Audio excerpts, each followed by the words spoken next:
Yo William. Pembahasan dimulai. Memang sudah menjadi kebiasaan di rumah besar milik Tigor akan mengadakan pertemuan paling tidak 1 kali dalam 1 bulan. Namun, kali ini sepertinya pertemuan besar segera berlangsung. Tidak seperti biasa jika Yo berada dalam pertemuan kali ini. Kini, di lantai 3 rumah tersebut terlihat meja panjang dan kursi dalam jumlah yang banyak.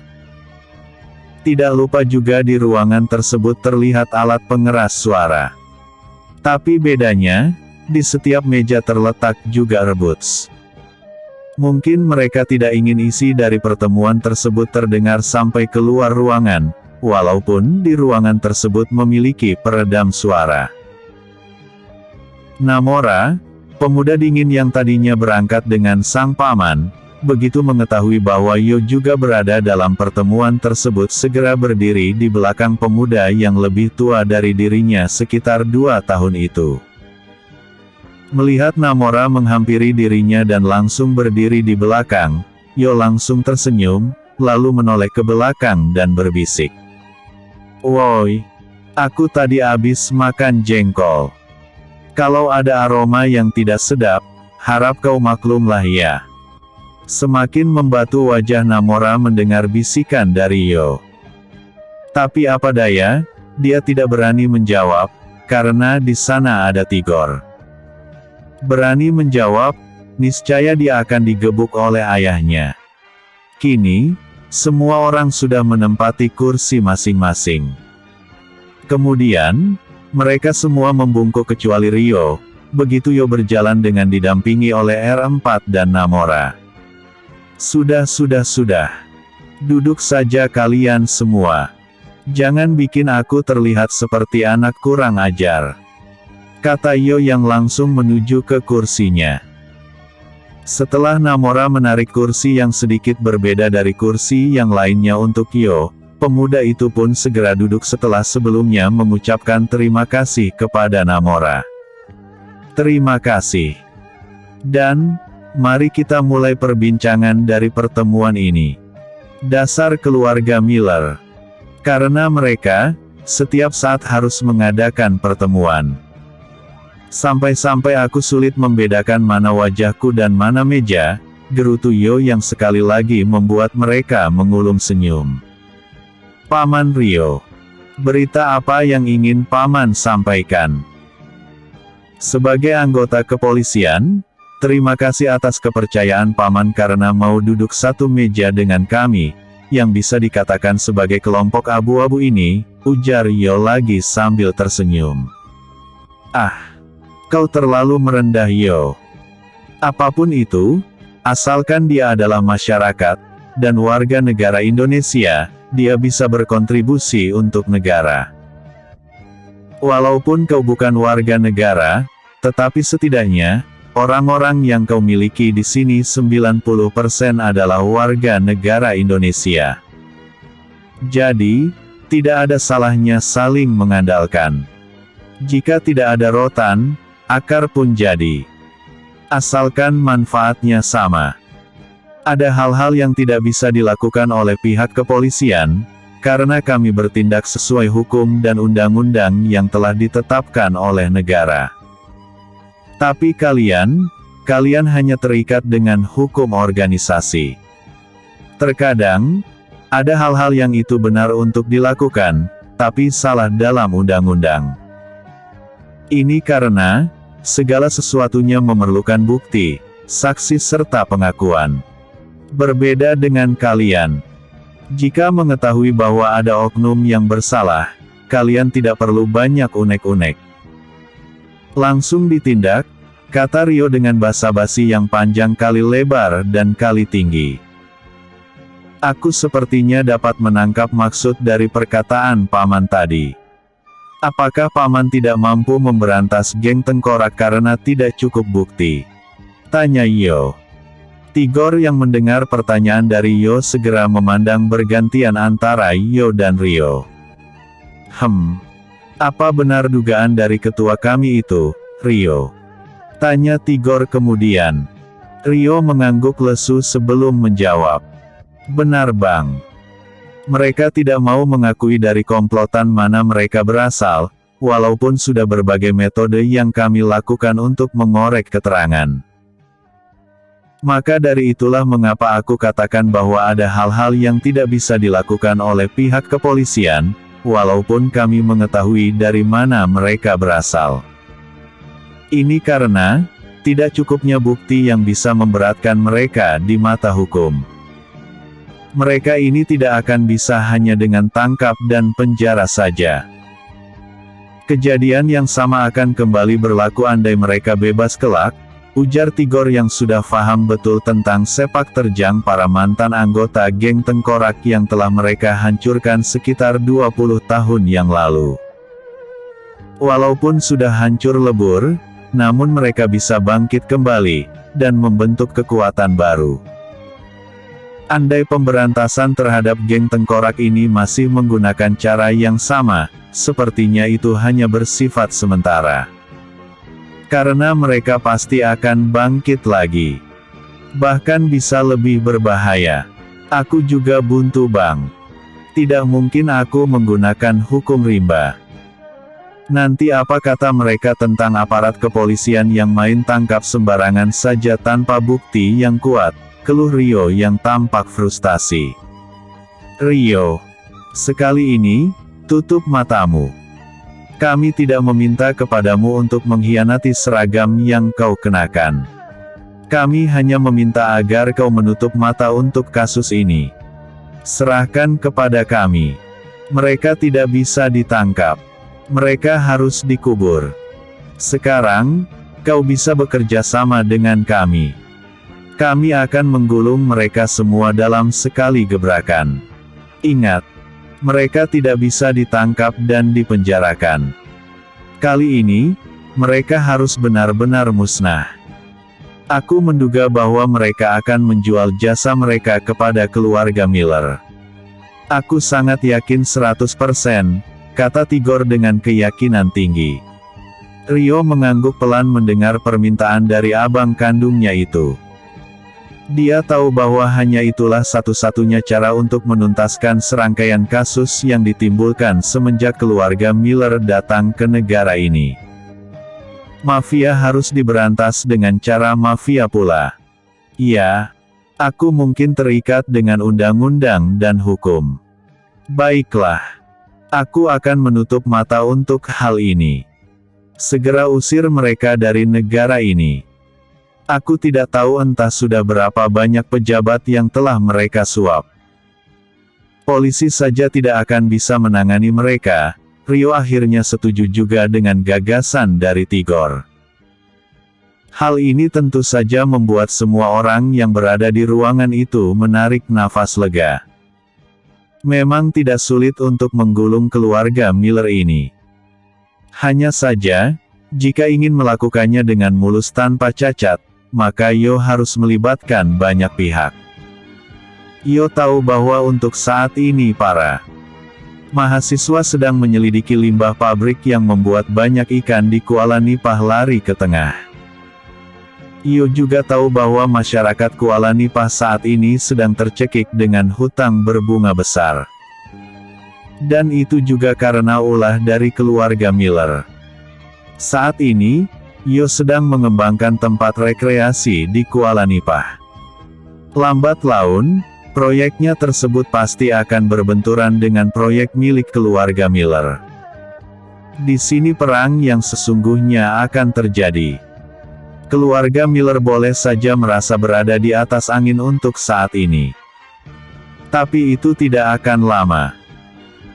Karena, saat ini saja, seluruh anggota dari Dragon Empire dan Tiger Sham sudah berkumpul di serata tempat antara Tanjung Karang, sampai ke Dolok Ginjang dalam puluhan gelombang. Tidak ada yang menyadari jika dua organisasi yang sangat ditakuti ini telah datang dengan cara berangsur-angsur. Satu masalah sudah menemukan kata sepakat. Kini, aku ingin mendengar informasi dari Paman Sugeng. Aku ingin tahu, apakah kekhawatiranku terhadap koperasi simpan pinjam Kuala Nipah itu terbukti atau tidak? Tanya Yo. Memang, beberapa bulan yang lalu, Yo sempat mengutarakan kekhawatirannya terhadap koperasi tersebut, yang awal berdirinya sangat dielu-elukan oleh masyarakat kampung Kuala Nipah. Bersambung. Episode sebelumnya, menyembunyikan butet. Episode berikutnya, penjelasan dari Sugeng dan Jericho. Yo William. Penjelasan dari Sugeng dan Jericho. Saat ini, semua orang yang ada di dalam pertemuan itu mulai memusatkan perhatian mereka ke arah Sugeng yang mulai mendekatkan mikrofon ke dekat bibirnya. Cek cek cek. Terima kasih atas kesempatan yang ketua berikan. Pahit memang, jika ingin dijelaskan. Karena, setiap warga kampung Kuala Nipah hampir seluruhnya telah terjerat oleh lintah darat berkedok koperasi tersebut. Seperti yang kita ketahui, bahwa perkampungan Kuala Nipah bukanlah perkampungan yang memiliki ribuan penduduk. Di perkampungan itu hanya memiliki tidak lebih dari 200 rumah tangga yang kebanyakan dari mereka adalah nelayan. Tapi, walaupun kampung Kuala Nipah boleh dikatakan kecil, sebenarnya kampung tersebut cukup besar dengan masing-masing warganya memiliki perkebunan kelapa yang lumayan luas. Hanya saja, cara pengelolaan mereka terhadap perkebunan tersebut yang kurang baik, serta tidak adanya modal untuk memajukan perkebunan tersebut. Jadi, salah satu alasan mengapa mereka terjerat oleh hutang tersebut adalah kurangnya perhatian dari instansi pemerintah terhadap perkampungan pinggir laut itu, kata Sugeng menjelaskan. Lalu, bagaimana dengan nasib penduduk di sana, Paman? Tanya Yo yang sejak tadi serius mendengarkan penjelasan dari Sugeng. Sebagian dari mereka bahkan ada yang sudah meninggalkan kampung tersebut karena harta benda mereka disita untuk menutupi hutang yang terus berbunga, jawab Sugeng sambil tertunduk. Kerk. Terdengar jelas suara derak jari jemari Yo yang dia remas dengan kuat. Seluruh urat tangannya timbul akibat menahan geram. Ketua, jika saya boleh meminta kepada Anda, tolong selamatkan orang-orang dari Kuala Nipah. Pinta Sugeng setengah memohon. Tidak, Paman. Itu bukan solusi. Selagi keluarga Miller masih di sini, mereka akan terus mencari cara untuk menguasai apa saja yang sudah menjadi target mereka. Andai penduduk Kuala Nipah dibantu, dan masalah mereka terselesaikan, pasti akan ada kampung lain yang akan menjadi sasaran mereka. Apa kita akan membantu mereka juga? Jika begitu, mereka keluarga Miller, yang untung, kita yang buntung. Tegas Yo menolak permohonan Sugeng tadi. Karena, baginya adalah, akar dari permasalahan ini adalah keluarga Miller. Jika dia ingin menebang pohon, maka korek dan cabut sampai ke akar-akarnya. Barulah masalah yang serupa, tidak akan terulang lagi. Ketua. Masalah para nelayan yang kesulitan menangkap ikan, karena ikan-ikan di Laut Kuala Nipah telah menjauh ke tengah, sudah mendapatkan jawaban. Sekelompok mahasiswa dari Universitas Kota Batu dan Universitas Tunas Bangsa telah berhasil menemukan sumber dari masalah tersebut, kata Sugeng pula. Mendengar perkataan dari Sugeng, Yo langsung memandang ke arah Jericho dan kedua sahabatnya yang berdiri di belakang kursi yang diduduki oleh ayah mereka masing-masing. Kemari, kata Yo sambil melambaikan tangannya ke arah ketiga pemuda itu. Jericho, James dan Junet pun segera melangkah ke arah kursi ketua, lalu berdiri dengan salah tingkah di sana. Tadi, katamu ingin menyampaikan sesuatu kan? Sekarang aku memberikanmu kesempatan untuk berbicara, kata Yo pula sambil menggeser posisi mikrofon miliknya tepat di depan Jericho yang berdiri. Terima kasih ketua. Ucap Jericho sembari membetulkan letak mikrofon tadi. Dia menatap ke arah ayahnya, lalu melanjutkan, memang benar apa yang dikatakan oleh Bapak Sugeng tadi. Bahwa memang ada sekelompok mahasiswa dari beberapa universitas yang mencoba menyelidiki tentang ikan-ikan di Laut Kuala Nipah yang tiba-tiba menjauh ke tengah laut. Walaupun banyak rintangan yang kami hadapi, namun, semuanya berhasil. Sebenarnya, masalah ini karena air Laut Kuala Nipah telah tercemar oleh limbah pabrik yang berada di dekat jembatan Tasik Putri. Mereka membuang limbah tersebut ke sungai yang langsung mengalir ke Laut Kuala Nipah. Ada juga beberapa pabrik yang lainnya yang berbuat sama. Dan kesemua pabrik itu adalah milik perusahaan Martins Group. Jelas Jericho membuat semua orang mengangguk tanda mengerti. Tadi kau menyebutkan tentang rintangan.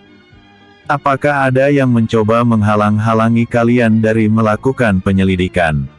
Tanya Yo. Benar, Ketua. Oleh karena itulah kami meminta kepada ayah kami untuk membawa kami dalam pertemuan ini. Tujuan utama kami adalah, ingin meminta perlindungan dari Tuan Tigor. Apakah kalian ada yang disakiti oleh mereka secara fisik? Tanya Yo lagi. Pertama kami mendapat ancaman. Tapi, karena kami tidak memperdulikan ancaman tersebut, mereka mulai main kasar. Tapi, ada sekelompok orang-orang yang sepertinya memang sengaja mengikuti kami. Orang-orang itulah yang melindungi kami dari mereka yang tidak ingin kami melakukan penelitian terhadap limbah pabrik tersebut, jawab Jericho. Kalian tidak akan diapa-apakan oleh mereka. Mereka tidak akan mampu melakukan itu. Aku telah mengirim hampir 20 orang tentara bayaran Tiger Sham untuk membuntuti kalian. Jangankan melukai, menyentuh kalian saja, mereka pasti tidak akan mampu. Kata Yo tersenyum penuh ejekan. Jericho terperangah mendengar pengakuan dari Yo ini. Selama ini dia menyangka bahwa Yo tidak pernah peduli terhadap mereka. Maklumlah. Karena, ketika mereka mengajak Yo untuk bergabung dengan misi tersebut, Yo ketika itu menolak ajakan tersebut dengan berbagai alasan. Tidak disangka bahwa Yo sengaja mengirim orang-orang dari Tiger Sham untuk melindungi mereka. Terima kasih atas kepedulian Ketua. Memang, akhir-akhir ini kami tidak pernah lagi mendapatkan gangguan. Namun, mereka malah melakukan cara lain. Maksudmu? Tanya Yo. Mereka tahu bahwa kami telah mendapatkan perlindungan selama berada di lapangan. Hanya saja, entah untuk apa gunanya, mereka malah memotret diri kami. Kami menganggap bahwa itu jelas adalah ancaman. Makanya kami bertiga memohon perlindungan dari Tuan Tigor. Jericho terlihat pucat membayangkan maksud dari orang-orang suruhan keluarga Miller yang mengambil foto diri mereka. Bagi Jericho, tidak mungkin orang-orang suruhan Yo mampu mengawal mereka selama 24 jam setiap hari. Ketika mereka tanpa perlindungan, bukan mustahil mereka akan menjadi sasaran target orang-orang suruhan keluarga Miller. Ketua. Saat ini, yang saya khawatirkan adalah, para penduduk Kuala Nipah ingin melakukan unjuk rasa. Kemungkinan, dalam beberapa hari ini mereka akan melakukan demo ke kantor Dewan di kota Tasik Putri, kata Sugeng pula melaporkan isu yang dia dengar kepada Yo. Huff. Yo menghempaskan nafasnya kuat-kuat. Aku ingin keluarga Miller ini tercekik. Semakin kedok bisnis mereka terbongkar, semakin baik, kata Yo yang berhasil mengundang tanda tanya di hati mereka. Apa yang ingin Anda lakukan, Ketua? Tanya Tigor. Aku pernah menghancurkan keluarga Clifford di Quantum City dalam waktu 5 menit. Kali ini, hal yang sama akan aku lakukan. Io berhenti sejenak, lalu kembali melanjutkan. Paman, Anda kan memiliki koneksi di Hong Kong. Negara yang sama dengan pusat kekuasaan keluarga Miller. Aku ingin agar Paman menghubungi koneksi Paman di sana. Katakan kepada mereka, jika mereka memiliki hubungan dengan keluarga Miller, maka mereka harus mengakhiri hubungan tersebut. Hanya ini saja cara untuk menghentikan sepak terjang keluarga ini. Iya. Aku memang memiliki hubungan yang sangat baik dengan Mr. Ming Kang Hang dan Mr. Long Hang dari Hong Kong. Mari kita lihat, apa yang bisa mereka lakukan untuk membantu kita, kata Tigor. Persiapkan orang-orang kita. Andai penduduk Kuala Nipah jadi melakukan demonstrasi, susupkan orang-orang dari Dragon Empire. Mereka bertujuan untuk melindungi masyarakat Kuala Nipah andai mereka diperlakukan dengan kasar. Saya mengerti, Ketua. Jawab Tigor mengiyakan permintaan dari Yo William. Pertemuan aku tutup sampai di sini. Aku akan segera kembali ke Kota Batu. Yo segera berdiri dan melangkah dengan diikuti oleh keempat gadis pengawalnya. Keempat gadis itu. Bukankah Tiara pernah curhat kepada kita tentang Yo yang menggandeng 4 wanita sekaligus? Bisik Junet kepada Jericho. Benar. Aku terlalu tegang sampai melupakan kehadiran mereka, jawab Jericho. Keempat gadis itu adalah pengawal setia Yo William. Jangan membuat gosip yang bisa mengakibatkan kesengsaraan kepada kalian. Setelah seorang pemuda berwajah dingin sambil berlalu meninggalkan ruangan itu. Si es batu sudah menegur, cibir James. Namun, dia segera menutup mulut ketika pemuda berwajah dingin tadi menoleh ke belakang. Bersambung. Episode sebelumnya. Pembahasan dimulai. Episode berikutnya. Foto Tiara.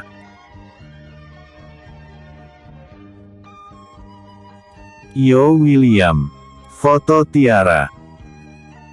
Di kediaman keluarga Miller, tepat di pinggiran kompleks elit Tasik Putri, saat ini Honor terlihat sedang sibuk mengacak-acak puluhan lembar foto aktivitas para mahasiswa yang melakukan penelitian dan mengambil sampel dari air sungai untuk mereka uji di laboratorium di Universitas Kota Batu.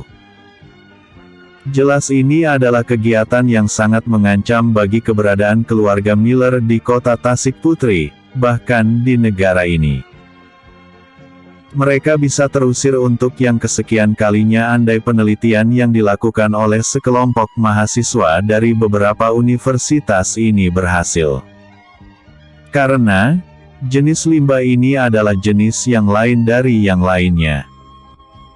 Karena ada ribuan jenis kimia yang terkandung pada limbah tersebut, yang sangat berdampak buruk terhadap lingkungan. Aktivitas yang mereka lakukan ini benar-benar mengancam kita. Bagaimana cara kalian mengatasi masalah ini? Mengapa aku baru diberitahu setelah keadaan menjadi genting seperti ini? Bentak Honor kepada lelaki besar dan berotot. Lelaki itu adalah Bruno, sahabat Douglas yang awal mula dikirim ke negara ini beberapa tahun yang lalu. Maafkan kelalaian kami ini, Tuan Besar. Tadinya kami mengira bahwa ini hanyalah masalah kecil yang ditimbulkan oleh sekelompok anak-anak. Makanya kami merasa sangat yakin akan dapat mengatasi masalah ini, jawab Bruno tertunduk. Plak. Honor membanting lembaran foto tadi di atas meja. Sehingga, ada beberapa di antaranya yang jatuh ke lantai. Termasuk foto Tiara yang benar-benar berada di posisi paling atas. Sialan kalian semua. Mereka itu adalah mahasiswa. Kelompok orang-orang yang terpelajar. Salah besar jika kalian menganggap mereka itu adalah kelompok anak-anak. Badanmu saja yang besar. Tapi otakmu kerdil. Maki Honor yang tiba-tiba terdiam ketika melihat ke arah salah satu foto yang jatuh tadi. Honor segera menyuruh Bruno untuk mengambil foto tersebut.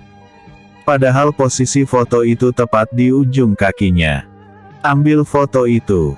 Apakah aku harus membungkuk untuk memungutnya? Bentak Honor ketika melihat Bruno tampak sangat lambat. Bruno langsung membungkuk dan mengambil foto gadis yang terjatuh di lantai akibat dihempaskan dengan geram oleh Honor tadi, lalu menyerahkannya kepada pemuda sombong tersebut. Honor merampas beberapa lembar foto tadi dari tangan Bruno. Dia memperhatikan beberapa foto tadi, lalu mengambil satu dan membuang sisanya sesuka hatinya hingga foto-foto itu kembali berserakan di lantai. Bruno yang melihat tingkah laku dari tuannya itu hanya bisa tertunduk dengan tangan bersedekap di bagian pahanya. Gadis ini, wajahnya melambangkan ketimuran. Kau tahu siapa dia? Tanya Honor sembari menghadapkan bagian depan pada gambar tadi kepada Bruno. Bruno spontan menggelengkan kepalanya. Apa yang kau ketahui? Susahnya berbicara denganmu. Ambil foto ini, dan cari tahu siapa wanita ini. Yang pastinya, dia adalah salah satu dari mahasiswa yang melakukan penelitian. Sebarkan anak buahmu. Aku beri waktu untukmu selama 3 hari. Jika tidak berhasil, kau kembali saja ke Victoria Peak. Jangan datang lagi ke sini. Ancam Honor Miller. Baik, Tuan Besar. Saya akan berusaha. Jawab Bruno mengangguk patuh. Apa maksudmu dengan akan berusaha? Bukan akan, tapi harus. Mengerti? Bentak Honor marah. Iya, Tuan. Saya mengerti. Jawab Bruno tergagap karena mendapat bentakan tadi. Pergi sekarang. Baik, Tuan. Bruno segera bergegas meninggalkan ruangan itu, tanpa menunggu perintah untuk kali kedua. Baginya, semakin cepat meninggalkan ruangan itu, akan semakin baik, sehingga dia tidak lagi menjadi bulan-bulanan kesombongan Honor. Gang Kumuh. Pada hari yang sama, Douglas, yang dikirim oleh Tiger Lee telah tiba bersama dengan sekitar 20 orang anak buahnya. Mereka memang sengaja dikirim untuk melindungi Marvin dari buruan orang-orang geng tengkorak. Memang, saat ini Marvin masih aman. Ini karena beberapa orang anggota dari geng tersebut sedang menghadapi hukuman dari pihak kepolisian, sehingga mereka saat ini tidak berani untuk memburu Marvin karena merasa selalu diintai oleh aparat kepolisian. Namun, itu pasti tidak akan lama. Tujuan sebenarnya dari keluarga Miller ini bukanlah ketulusan. Mereka ingin menyelam, sambil minum air. Karena itulah mereka ingin meredakan kemelut antara Marvin dan geng tengkorak agar tidak saling bunuh. Bagi mereka, Marvin adalah kambing hitam yang sangat berguna untuk menalangi mereka andai suatu saat borok mereka di kota Tasik Putri ini terbongkar. Selain itu, mereka akan mengiming-imingi kelompok geng tengkorak dengan uang agar mau bekerja di bawah mereka. Sebagai orang lokal, tentu tenaga dan pengetahuan mereka sangat dibutuhkan. Bahkan, untuk menambah kekuatan yang telah ada. Saat itu, Marvin yang bersembunyi di gang kumuh atas saran dari Carman, kaget ketika menerima kedatangan Douglas. Karena, tidak ada yang tahu tempat persembunyiannya selain dirinya dan Carman. Tok tok tok. Terdengar suara pintu diketuk dari luar yang membuat Marvin terkejut. Dia segera melirik ke arah kamera pengintai, dan dapat mengetahui ada sekitar 20 orang berdiri di depan pintu. Bangsat ini. Andai dia ingin memburuku juga, aku pasti akan membunuh setidaknya 1 peluru. 1 orang, kata Marvin dalam hati, sambil menyiapkan pistolnya, dan terus memandang tajam ke arah layar dorcam. Tok tok tok. Tuan Marvin. Apakah Anda ada di dalam? Saya adalah Douglas. Utusan dari Honor Miller. Jika Anda ada di dalam, segeralah buka pintu. Ada hal-hal yang ingin saya bicarakan dengan Anda, ujar lelaki yang mengaku bernama Douglas tadi. Tidak ada jawaban, selain pintu yang mulai terbuka. Begitu pintu terbuka, kedatangan Douglas langsung disambut dengan todongan pistol yang menempel di keningnya. Apa maksud Anda, Tuan Marvin? Tanya Douglas sambil mengangkat kedua tangannya. Katakan kepadaku. Apa maksud kedatangan kalian kemari? Apakah kalian juga yang membunuh Irfan? Tanya Marvin. Anda pasti tahu bahwa kami tidak akan mengotori tangan kami untuk nyawa Irfan. Lagi pula, apa untungnya bagi kami? Jawab Douglas. Masuk. Suruh Marvin sambil masih memegang pistol miliknya. Tuan Marvin. Apakah Anda tahu kemana menghilangkannya istri Anda? Apa maksudmu dengan menanyakan istriku? Hahaha. Anda terlalu naif, Tuan. Anda lupa siapa istri Anda. Dia tidak akan kembali lagi kepada Anda. Karena, saat ini dia telah menyusun kekuatan, dan mengumpulkan seluruh anggota geng tengkorak. Setidaknya, itu yang kami ketahui sebelum Irfan terbunuh, lalu Douglas menceritakan semuanya kepada Marvin. Mulai dari Butet menghilang, kemudian permintaan bantuan oleh Irfan untuk melindungi Marvin demi 30% saham yang dia miliki, sampailah kepada terbunuhnya Irfan karena ketahuan mengkhianati geng tengkorak yang sebelumnya sempat bekerja sama dengannya. Mendengar penjelasan ini, Marvin awalnya tidak percaya begitu saja. Tapi, setelah dipikir-pikir, ada kebenarannya juga dari apa yang disampaikan oleh Douglas tadi. Butet ini adalah satu-satunya keturunan Birong yang tersisa. Karena Butet adalah anak Togar, dan Togar adalah adik kandung Birong. Berarti, sebagai ahli waris dari banyaknya aset yang dimiliki oleh mendiang Birong, bukanlah hal yang sulit baginya untuk kembali mengumpulkan orang-orang dari geng tengkorak yang selama ini bercerai-berai. Satu kebodohan yang dia rasa adalah, betapa dia telah dipermainkan oleh Butet selama ini. Dia percaya bahwa Butet keguguran, padahal menurut Tigor, anak yang dikandung oleh Butet memang sengaja digugurkan. Kesimpulan yang didapat oleh Marvin adalah, berarti Butet ingin menguasai perusahaan Martins Group. Demi aset miliknya, Butet berusaha untuk bersandiwara, selama ini. Celaka sungguh. Bersambung. Like itu gratis. Jadi, jangan lupa ya. Episode sebelumnya. Penjelasan dari Sugeng dan Jericho. Episode berikutnya. Marvin menekan Honor Miller. Yo William. Marvin menekan Honor Miller. Anda percaya atas keterangan dari saya, Tuan Marvin? Tanya Douglas. Mengapa semua orang mengkhianatiku? Tanya Marvin sambil mengacak-acak rambutnya. Mungkin itu yang dinamakan dengan hukum karma. Dia mengkhianati orang yang membesarkan dirinya sejak bayi. Membunuh Martin hanya demi menguasai seluruh kekayaan Martin. Kini, dia dapat merasakan betapa sakitnya dikhianati.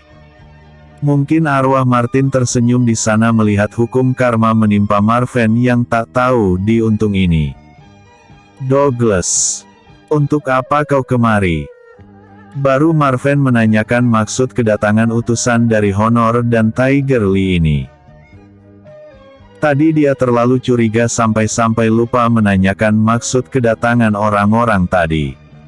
Tuan Marvin, saat ini, Anda sedang menjadi buruan geng tengkorak.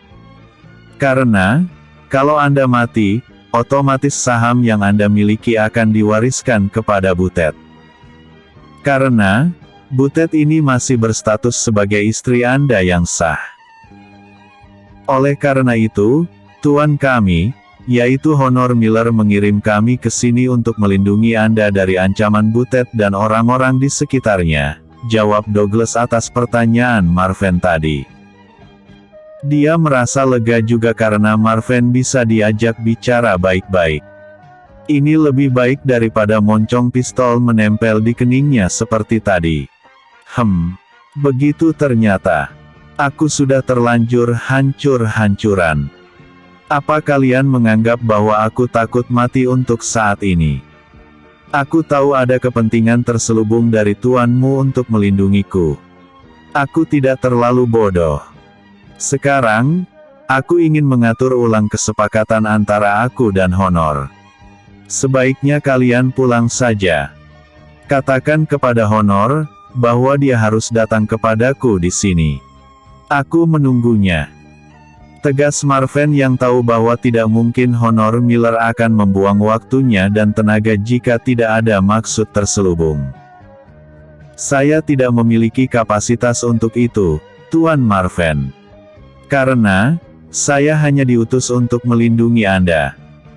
Tugas saya jelas, dan saya tidak boleh kembali ke manor milik keluarga Miller. Harap Anda mengerti posisi saya. Kata Douglas meminta pengertian. Aku tahu apa yang harus aku lakukan. Daripada sahamku jatuh ke tangan Butet, lebih baik aku lepaskan seluruh sahamku ini kepada keluarga Miller. Dan aku akan lepas tangan untuk urusan bisnis yang kalian lakukan. Tegas Marvin sembari mengeluarkan ponselnya. Dengan cekatan, dia mulai mencari nomor kontak di ponsel miliknya, lalu menekan tombol panggil. Halo Tuan Marvin. Terdengar suara seorang pemuda di seberang sana. Tuan Honor Miller yang terhormat. Anda terlalu membuang-buang waktu Anda untuk melindungi saya. Tetapi, saya merasa terhormat. Saya tidak ingin banyak basa-basi yang pastinya akan tetap basi juga, semprot Marvin begitu mendengar suara jawaban dari orang yang sedang dia hubungi melalui sambungan telepon seluler itu. Apa maksud Anda, Tuan Marvin? Tanya Honor pura-pura tidak mengerti. Sudahlah, Tuan Honor. Kita langsung saja ke inti. Anda tahu bahwa saya sudah gila karena berbagai masalah yang saya hadapi. Saat ini, saya sudah tidak takut kepada apapun yang akan datang. Jika Anda mengirim orang-orang Anda untuk melindungi saya, berarti Anda berpikir terlalu jauh, Tuan. Saya tidak takut untuk mati. Anda jangan mengira bahwa saya tidak mengetahui apa maksud Anda untuk melindungi keselamatan saya. Saya tidak akan bisa dibodohi oleh orang yang selayaknya saya sebut sebagai anak. Pedas kata-kata dari Marvin ini yang langsung menikam tepat di gendang telinga Honor Miller. Tuan Marvin, apakah Anda sadar dengan siapa Anda berbicara?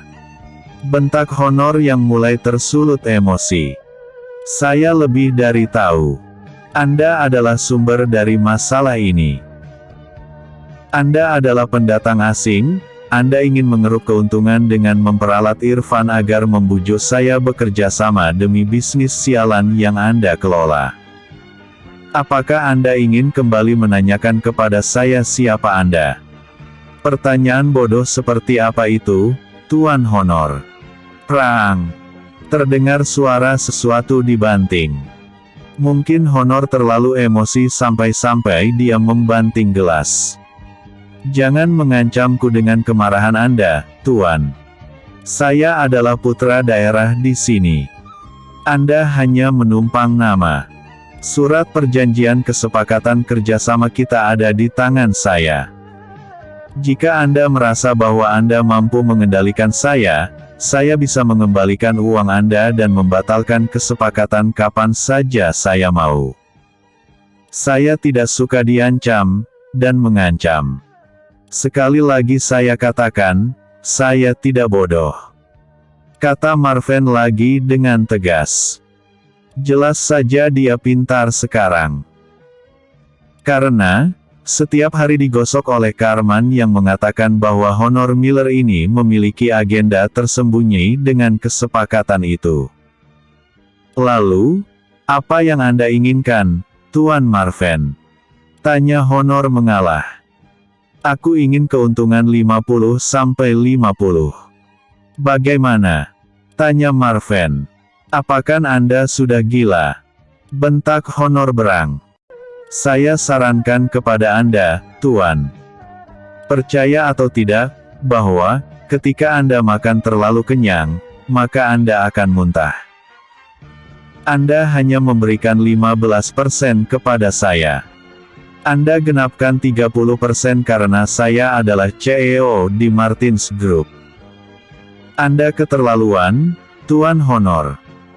Ini saatnya saya menuntut hak keuntungan dari 30% saham yang saya miliki. Saya menjamin bahwa kita akan bekerja sama selama yang kita bisa. Anda ingin menjadikan saya bantalan kan? Baik. Saya menerimanya. Bukankah itu maksud dari Anda berusaha untuk melindungi keselamatan saya? Marvin benar-benar puas dapat menekan Honor Miller yang selama ini selalu saja mendominasi. Baiklah. Saya ingin bernegosiasi dengan Anda. Keuntungan tetap dibagi menurut saham yang Anda miliki. Untuk posisi CEO Anda, maka saya akan menambahkan 5%. Jadi, total untuk Anda adalah 35%, balas Honor mengalah. Apakah itu adalah negosiasi sepihak? Tanya Marvin sambil tersenyum mengejek. Baginya, sudah kepalang basah. Mengapa tidak mandi saja sekalian? Apalagi yang Anda inginkan, Tuan Marvin? Itu sudah cukup besar untuk Anda. Anda jangan lupa, perusahaan masih atas nama saya. Resiko yang saya tanggung jauh lebih besar dari resiko yang Anda terima. Andai ada hal-hal yang tidak diinginkan, maka Anda bisa melarikan diri kembali ke negara asal Anda. Saya tidak masalah jika harus dipenjara sekali lagi. Tapi, saya tidak ingin miskin setelah keluar dari penjara sekali lagi.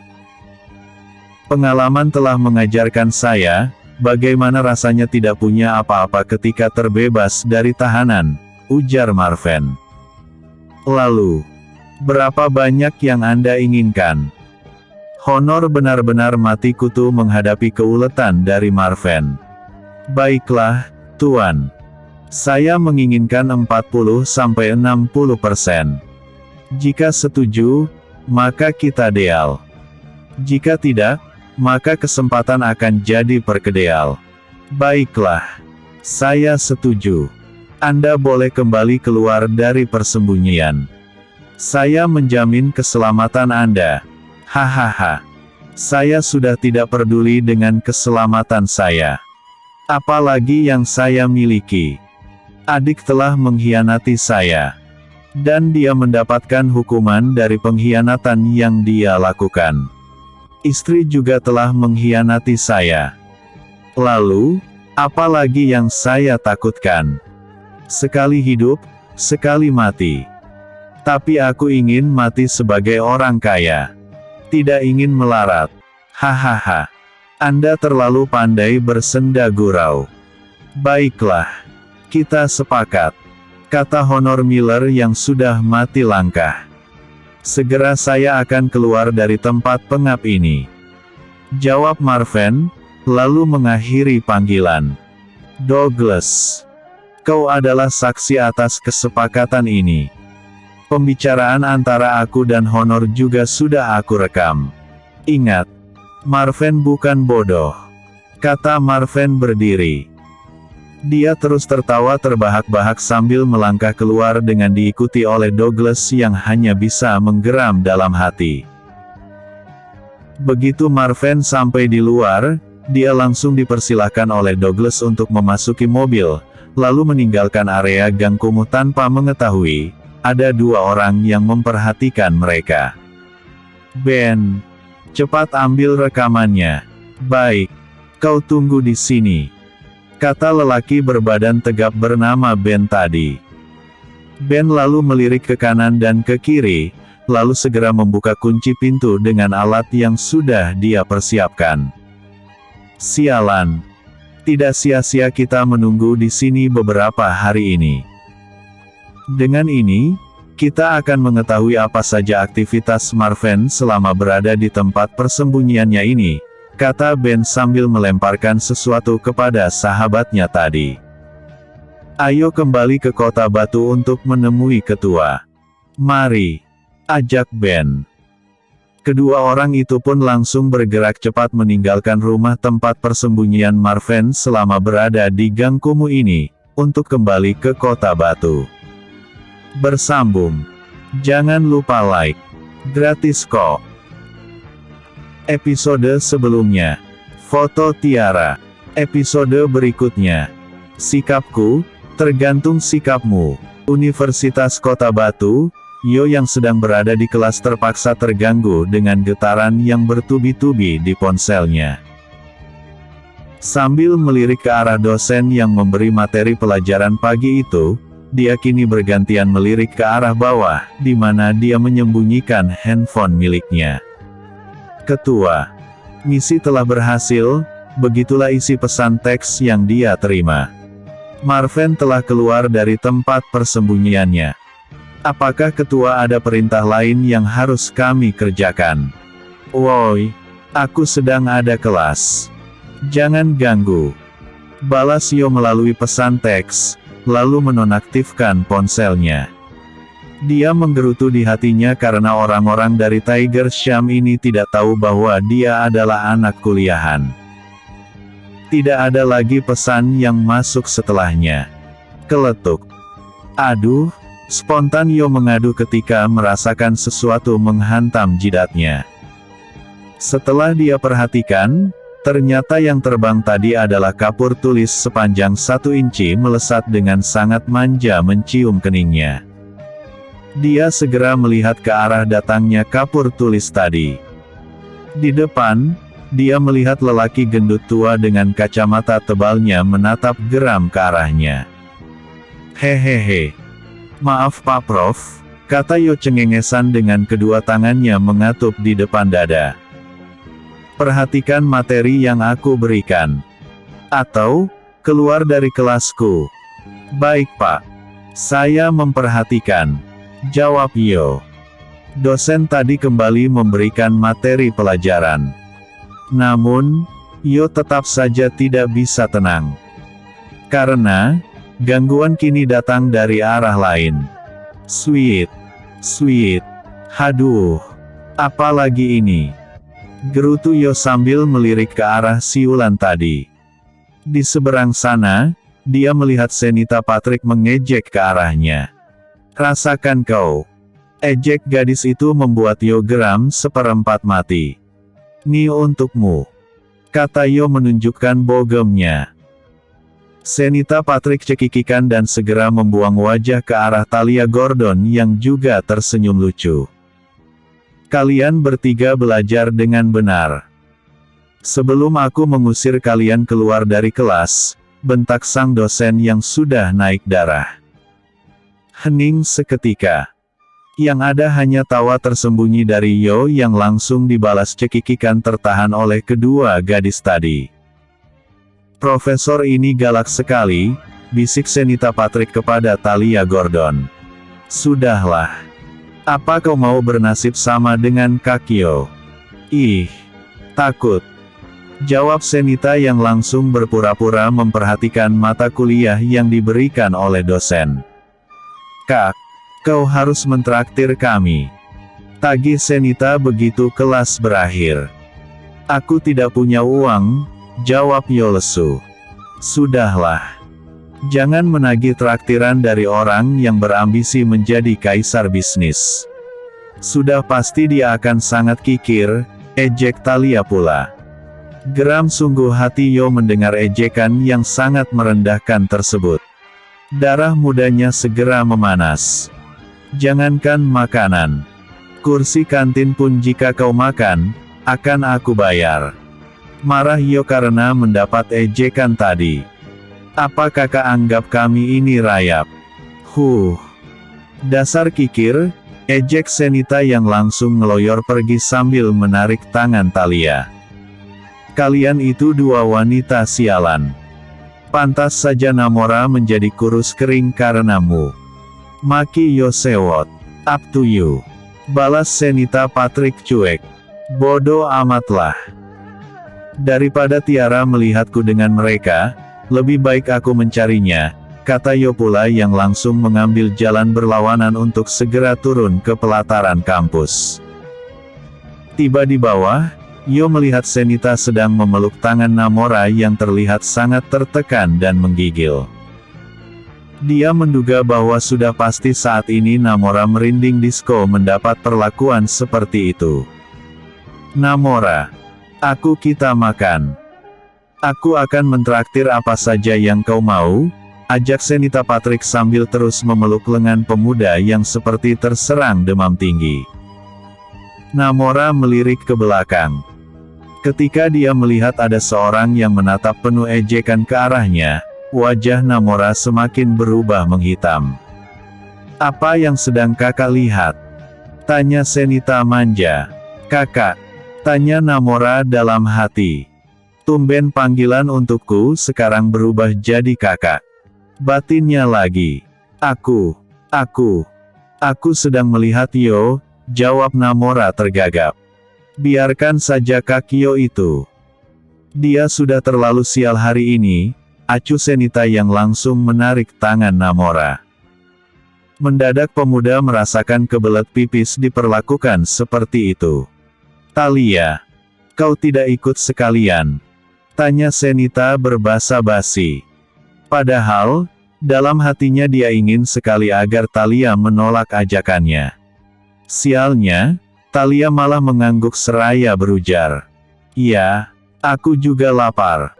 Pupus sudah harapan Senita Patrick untuk berdua-duaan dengan Namora. Di dalam hatinya, 1001 kejengkelan yang tidak mungkin dia ungkapkan. Di sisi lain, Yo yang tidak memperdulikan lagi keadaan Namora yang seperti barang diseret ke sana dan kemari segera mencari Tiara. Begitu dia melihat bahwa gadisnya berada di antara kelompok anak-anak J7, dia pun langsung menghampiri mereka dan ikut duduk bersama di sana. Hei, ketua.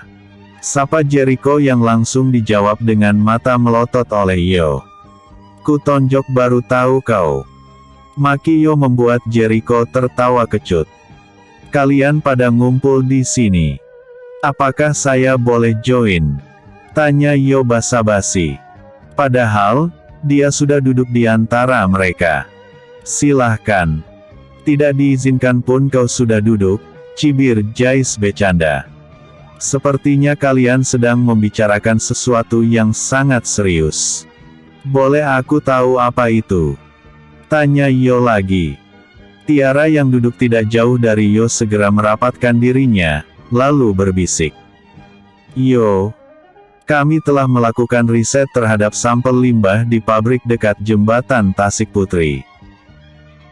Dari hasil investigasi yang kami lakukan beberapa waktu lalu, kami menemukan bahwa ada ribuan zat kimia yang terkandung dalam limbah tersebut.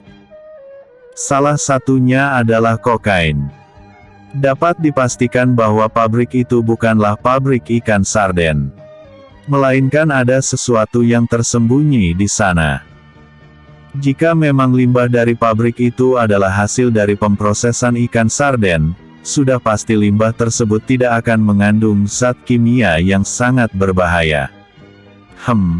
Lalu, apa rencana kalian selanjutnya? Tanya Yo kemudian. Kami akan melaporkan hasil penelitian ini kepada pihak yang berwenang. Tindakan harus segera diambil. Jika tidak, para penduduk Kuala Nipah bisa tercekik, jawab gadis itu. Berat, Tiara. Kau tidak akan mampu melakukannya. Mereka ini adalah musuh yang selama ini aku ceritakan kepadamu.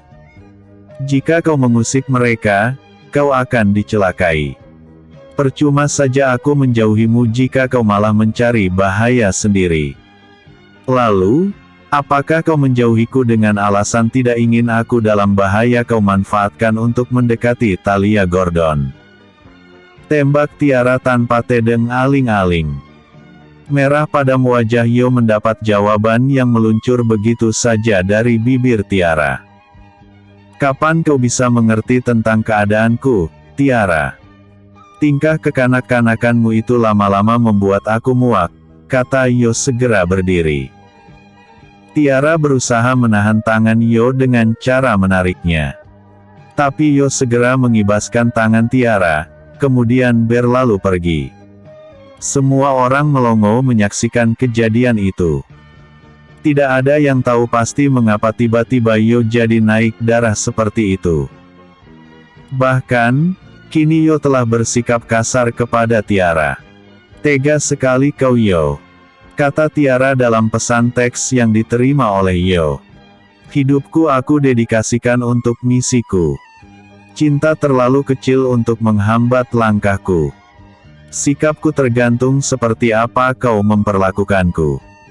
Jika aku diperlakukan baik, maka kau adalah ratu di hatiku. Tapi jika sebaliknya, maka maaf saja. Aku lebih mengutamakan kepentingan keluargaku. Yo segera memasukkan smartphone miliknya, lalu berjalan menuju ke area parkir. Dia harus segera kembali untuk menemui anggota Tiger Sham yang mungkin sedang menunggunya di apartemen Bukit Batu. Bersambung. Episode sebelumnya, Marven menekan Honor Miller. Episode berikutnya, Tiara kembali ke Kuala Nipah.